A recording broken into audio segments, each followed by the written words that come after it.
اللہ رمضان کی پہلی رات کیا کہتا ہے؟ رمضان المبارک کے آتے ہی جنت کے دروازوں کو کھول دیا جاتا ہے اور حضور صلی اللہ علیہ وسلم کی امت کو جہنم سے آزادی ہو جاتی ہے۔ حضرت سلمان فارسی ارشاد فرماتے ہیں کہ شعبان کی آخری تاریخ کو نبی اکرم منبر پر تشریف فرما ہوئے اور ارشاد فرمایا، اے لوگو، تم پر ایک عظیم اور مبارک مہینہ آنے والا ہے۔ ایسا مہینہ اس میں ایک ایسی رات ہے جو 1000 مہینوں سے بڑھ کر ہے، یعنی اس ایک رات میں عبادت کا ثواب 1000 مہینوں کی عبادت سے زیادہ ملتا ہے۔ اللہ تعالیٰ نے اس مہینے کے دنوں کا روزہ فرض اور راتوں کی عبادت نفل قرار دی ہے۔ جو شخص اس مہینے میں ایک نیک عمل کے ذریعے قرب خداوندی کا طالب ہو، وہ ایسا ہی ہے جیسے دوسرے مہینے میں فرض عمل کرے، یعنی نفل کا ثواب فرض کے برابر ہو جاتا ہے۔ اور جو شخص کوئی فرض ادا کرے تو وہ ایسا ہی ہے جیسے دوسرے مہینوں میں 70 فرض ادا کرے، یعنی رمضان میں ایک فرض کا ثواب 70 گنا ہوتا ہے۔ حضور نے فرمایا،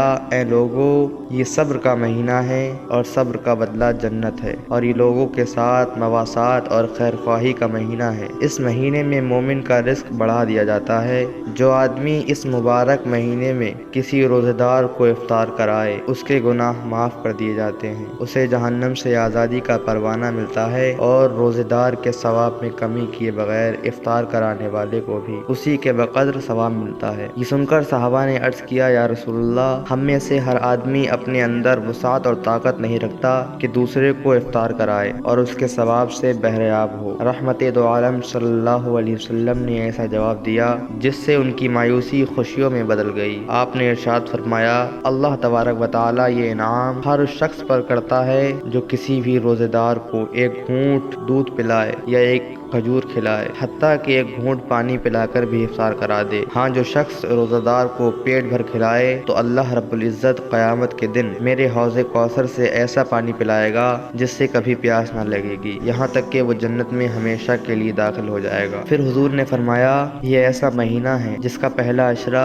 یعنی پہلے 10 دن رحمت ہیں، درمیانی 10 دن مغفرت اور آخری 10 دن جہنم سے آزادی کے ہیں۔ جو شخص اس مہینے میں اپنے غلام کے بوجھ کو ہلکا کر دے تو اللہ رب العزت اس کی مغفرت فرماتا ہے اور آگ سے آزادی دیتا ہے۔ اے لوگو، اس مہینے میں 4 چیزوں کی کثرت رکھا کرو: کلمہ طیبہ، استغفار، جنت کی طلب اور آگ سے پناہ۔ رمضان المبارک کے روزے رکھنا اسلام کا اہم فریضہ ہے۔ یہ عبادت اپنی نوعیت اور فضیلت کے اعتبار سے امتیازی اہمیت کی حامل ہے۔ اللہ رب العزت نے قرآن کریم میں ارشاد فرمایا، یا ایھا الذین آمنوا کتب علیکم الصیام کما کتب علی الذین من قبلکم لعلکم تتقون۔ اے ایمان والو، تم پر روزہ فرض کیا گیا جس طرح تم سے پہلے لوگوں پر فرض کیا گیا تھا تاکہ تم پرہیزگار بن جاؤ۔ واقعہ بھی یہی ہے کہ روزے کے ذریعے خواہشات نفسانی کا خاتمہ ہوتا ہے۔ روزہ گناہوں اور منکرات سے بچنے کے لیے ڈھال ہے۔ روزے سے روحانیت کی آبیاری ہوتی ہے اور دل کی صفائی۔ اس بنا پر فرزندان اسلام پر یہ ذمہ داری عائد ہوتی ہے کہ وہ صرف نام کا روزہ نہ رکھیں بلکہ روزے کی جو روح ہے اسے سمجھنے کی کوشش کریں اور روزے کے تقاضوں پر پوری طرح عمل بجاوری کریں۔ امام غزالی نے روزے کے اسرار و رموز بیان کرتے ہوئے تحریر فرمایا کہ روزے کی بنیادی طور پر 3 قسمیں ہیں: عمومی روزہ، خصوصی روزہ، نہایت خصوصی روزہ۔ عمومی روزے کا مطلب واضح ہے کہ از روئے فقہ جن اعمال کے ارتکاب سے روزہ ٹوٹ جاتا ہے ان سے بچا جائے، یہ عام لوگوں کا روزہ ہوتا ہے۔ خصوصی روزہ کا مطلب یہ ہے کہ مفسدات روزے سے، یعنی وہ چیز جو روزے کو توڑ دیتی ہیں، ان سے بچنے کے ساتھ ساتھ اعضائے جوارح کو بھی ہر طرح کے گناہوں سے محفوظ رکھا جائے، یہ صلحاء کا روزہ ہوتا ہے۔ اور نہایت خصوصی روزے کا مفہوم یہ ہے کہ